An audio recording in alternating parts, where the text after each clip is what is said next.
मैं जया और ये मेरे छोटे भाई दिवाकर। स्वागत है आप सभी का हमारे विशेष श्रृंखला में, जिसमें हम सुंदर कांड का पाठ कर रहे हैं। पिछली वीडियो में हमने दोहा 3 तक कथा सुनाई थी और आज की वीडियो में हम दोहा 6 तक कथा सुनाएंगे। तो आइए शुरू करते हैं। तात स्वर्ग अपवर्ग सुख, धरिया तुला एक अंग, तूल न ताहि सकल मिले, जो सुख लव सतसंग। मंगल भवन अमंगल हारी, प्रभु दशरथ अजिर बिहारी। रवि सिनकर कीज सब काजा, हृदय राखि कौशलपुर राजा। कर सुधारि पुकारहि मिताई, गोपद सिंधु अनल सितलाई। करुण सिमरु रिनु समकाहि, राम कृपा करि जितवा जाहि। अति रघुरूप धरहु हनुमाना, बैठा नगर सुमिरे भगवाना। मंदिर मंदिर प्रति करे शोधा, देख जहाँ तहाँ अगणित जोधा। जयु दसानन मंदिर माही, अति विचित्र कही जात सुनाई। शयन किए देखा कपि देहि, मंदिर महु न देखिब देहि। भवन हित पुनि देख सुहावा, हरि मंदिर तह भिन्न बनावा। मंगल भवन अमंगल हारी, प्रभु दशरथ अजिर बिहारी। रामायुध अंकित ग्रह, शोभा बरन न जाय। नव तुलसी कबृंद तहाँ, देख हर्ष कपराय। मंगल भवन अमंगल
मिलकर उस सुख के बराबर नहीं हो सकती जो क्षण मात्र के सत्संग से होता है। अयोध्यापुरी के राजा रघुनाथ को हृदय में रखकर हुए नगर में प्रवेश करके सब काज कीजिए, उसके लिए विष अमृत हो जाता है। शत्रु मित्रता करने लगते हैं, समुद्र गाय के खुर के बराबर हो जाता है, अग्नि में शीतलता आ जाती है, और हे गरुड़, सुमेरु पर्वत उसके लिए रज के समान हो जाता है। जिसे राम ने एक बार कृपा करके देख लिया, तब हनुमान जी ने बहुत ही छोटा रूप धारण किया और भगवान का स्मरण करके नगर में प्रवेश किया। उन्होंने एक एक अर्थात प्रत्येक महल की खोज की, जहां तहां असंख्य अयोध्या देखे। फिर वह रावण के महल में गए। वहां अत्यंत विचित्र था, जिसका वर्णन नहीं किया जा सकता।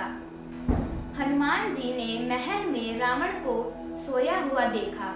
वहां भी हनुमान जी ने सीता जी की खोज की, परंतु सीता जी उस महल में कहीं नहीं थी। फिर उन्हें एक सुंदर भवन दिखाई दिया। उस महल में भगवान का एक मंदिर बना हुआ था। वह महल राम के आयुध अर्थात धनुष बाण के चिन्हों से अंकित था। उसकी शोभा वर्णन नहीं की जा सकती। वहां नवीन नवीन तुलसी के वृक्ष समूह को देखकर कपिराज हनुमान हर्षित हुए और उन्होंने सोचा कि यह लंका नगरी तो राक्षसों के कुल की निवास की भूमि है। यहाँ सत्पुरुषों के रहने का क्या काम। इस तरह हनुमान जी मन ही मन विचार करने लगे। इतने में विभीषण की आंख खुली और जागते ही उन्होंने राम राम ऐसा स्मरण किया तो हनुमान जी ने जाना कि यह कोई सत्पुरुष है। इस बात से हनुमान जी को बड़ा आनंद हुआ। हनुमान जी ने विचार किया कि इसमें जरूर पहचान करनी चाहिए, क्योंकि सत्य पुरुषों के साथ कभी कार्य की हानि नहीं होती। फिर हनुमान जी ने ब्राह्मण का रूप धारण कर वचन सुनाया, तो वह वचन सुनते ही विभीषण उठकर उनके पास आए और प्रणाम करके कुशल पूछा कि हे विप्र अर्थात ब्राह्मण देव, जो आपकी बात हो सो हमें समझाकर कहो। विभीषण ने कहा कि शायद आप कोई भगवंतों में से तो नहीं हो, क्योंकि मेरे मन में आपकी ओर बहुत प्रीति बढ़ती जाती है, अथवा मुझको बड़भागी करने के वास्तव भक्तों पर अनुराग रखने वाले आप साक्षात दीन बंधु ही तो नहीं पधार गए हो। विभीषण के यह वचन सुनकर हनुमान जी ने रामचंद्र जी की सब कथा विभीषण से कही और अपना नाम बताया।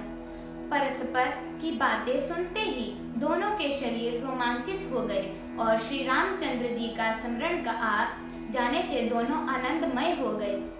विभीषण कहते हैं कि हे हनुमान जी, हमारी रहनी हम कहते हैं सो सुनो। जैसे दांतों के बीच जीभ रहती है, ऐसे ही हम इन राक्षसों के मध्य में रहते हैं। हे प्यारे, वे सूर्य कुल के नाथ रघुनाथ मुझको अनाथ जानकर क्या कभी कृपा करेंगे, जिससे प्रभु कृपा करें ऐसा साधन तो मेरे है नहीं, क्योंकि मेरा शरीर तो तमोगुणी राक्षस है और ना कोई प्रभु के चरण कमलों में मेरे मन की प्रीति है। परंतु हे हनुमान जी, अब मुझको इस बात का पक्का विश्वास हो गया है कि भगवान मुझ पर अवश्य कृपा करेंगे, क्योंकि भगवान की कृपा बिना सत्य पुरुष का मिलाप नहीं होता। रामचंद्र जी ने मुझ पर कृपा की है, इसी से आपने आकर मुझको दर्शन दिए हैं। विभीषण के यह वचन सुनकर हनुमान जी ने कहा कि हे विभीषण, सुनो, प्रभु की यह रीति ही है कि वे सेवक पर सदा परम प्रीति किया करते हैं। हनुमान जी कहते हैं कि कहो, मैं कौन सा कुलीन पुरुष हूँ। हमारी जाति देखो, चंचल वानर की, जो महाचंचल और सब प्रकार के से हीन गिनी जाती है। जो कोई पुरुष प्रातः काल हमारा बंदरों का नाम लेवे तो उसे उस दिन खाने को भोजन नहीं मिलता। आगे की कथा सुनने के लिए हमारे चैनल को सब्सक्राइब और फॉलो कर लीजिए।